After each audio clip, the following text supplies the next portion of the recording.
Bienvenue sur votre média de proximité, PayTurDollar.tv, c'est la rubrique Bonjour. On accueille les événements massifs de notre région, de nos vallées. Et c'est toujours à Saint-Amarin qu'on se dirige avec l'exposition Bourse au tableau, qui a fait déjà de nombreuses années de succès. Et pour en parler avec tous les détails de cette année, on accueille Robert Anissimov. Merci Robert d'avoir fait le chemin jusqu'à nous. Pour creuser la question, Adeline et Mélas, alors vous êtes sensible à l'art musical, on le sait bien avec Tempo, mais aussi l'art graphique, voilà. Puisque là, c'est vraiment de tableaux qu'on va passer. Voilà, oui. Donc merci de m'accueillir avec Jean Sauce pour cette manifestation. Hein. Donc c'est la 7e. L'année dernière, c'était les peintres alsaciens, les 10 premiers. Donc cette année, ça sera le peintre Alfred Gies, qui est natif de Morschiller. Donc 1901, c'est un peintre très connu bien sûr en Alsace et surtout en Haute-Saône, puisqu'il s'est établi à Champlit en Haute-Saône avec son épouse Marie. Il a commencé sa carrière dans divers ateliers, par un apprentissage dans divers ateliers textiles de la région de Mulhouse. Il a suivi les cours à la Société industrielle aussi de Mulhouse. Il a fait son service militaire à Versailles, où il a suivi les cours à l'École nationale des arts décoratifs.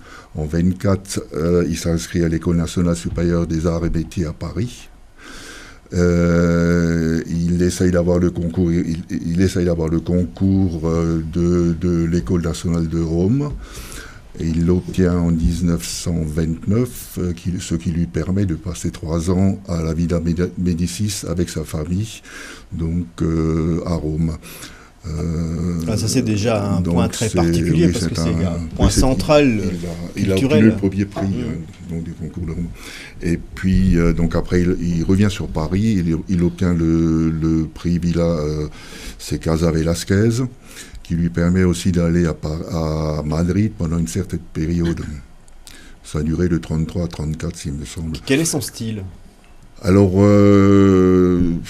il a un style, on ne peut même pas dire particulier, parce qu'il fait de tout. Il fait des portraits, il fait des natures, beaucoup de natures mortes, des portraits, des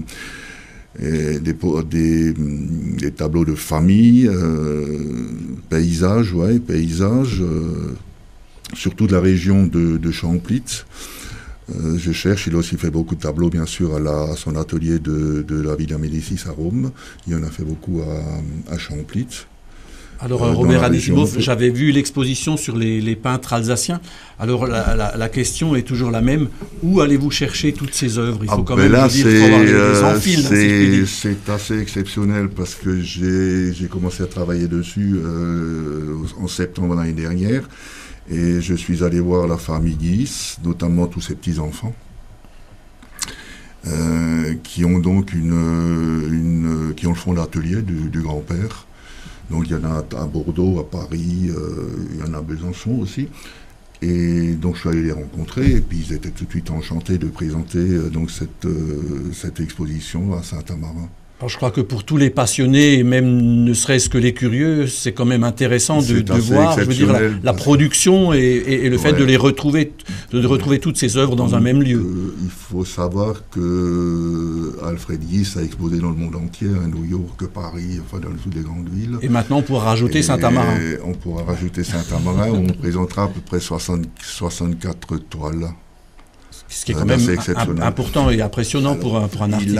Il y a eu deux expositions en Alsace, une en 98 qui s'est déroulée à Guebwiller et une autre qui s'est déroulée à Morschiller, je crois, sa ville de naissance en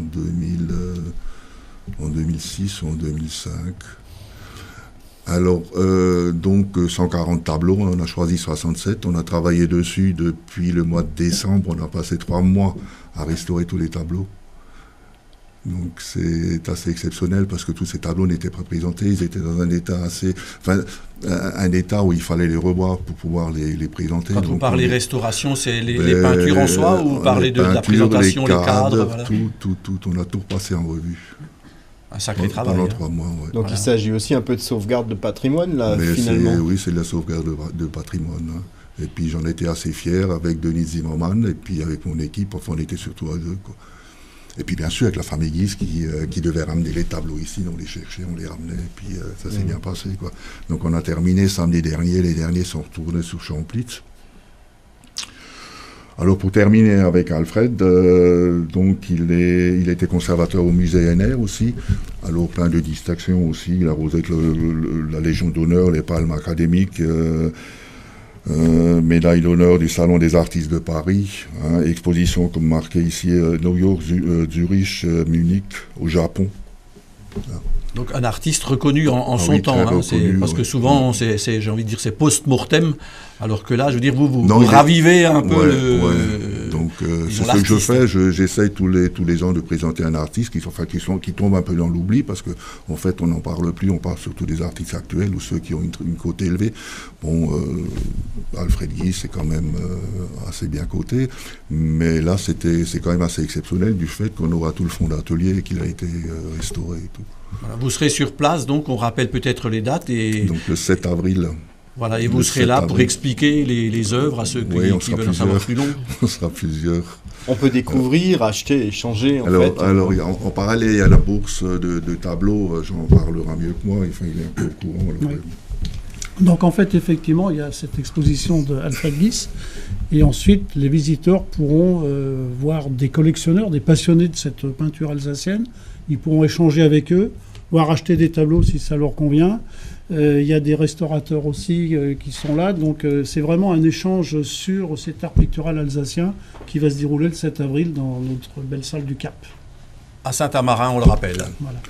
Alors je rappelle un autre petit détail, c'est qu'on travaille déjà sur l'année prochaine, où on présentera Marcel Rieder, qui sera donc un peintre tanois de grande renommée aussi.